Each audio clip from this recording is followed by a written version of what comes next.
पहली वही के उतरने से पहले के वाक़यात। Before first Quranic inspiration revealing. Story of prophet Muhammad, peace be upon him.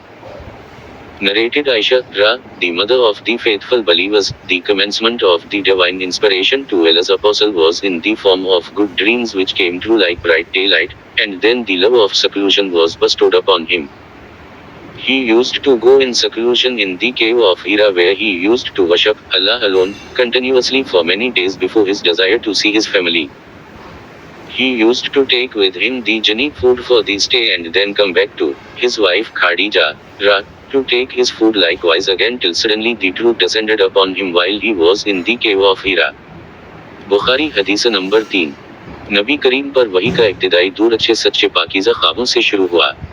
आप ख्वाब में जो कुछ देखते वो सुबह की रोशनी की तरह सही और सच्चा साबित होता। फिर मन जाने कुदरत आप तन्हाई पसंद हो गए और आपने गार हिरा में खलवत नशीनी इख्तियार फरमाई और कई कई दिन और रात वहाँ मुसलसल इबादत और यादलही व जिक्र व फ़क्र में मशगूल रहते। जब तक घर आने को दिल ना चाहता तोशा हमरा लिए हुए वहाँ रहते। तोशा ख़त्म होने पर ही अहलिया मुहतरमा खदीजा के पास तशरीफ़ लाते और कुछ तोशा हमरा लेकर फिर वहाँ जाकर खलवत गुज़ी हो जाते। यही तरीक़ा जारी रहा यहाँ तक कि आप पर हक़ मुनकशिफ हो गया और आप गार हिरा ही में क़ियाम पज़ीर थे कि अचानक पहली वही के नज़ूल का वाक़या।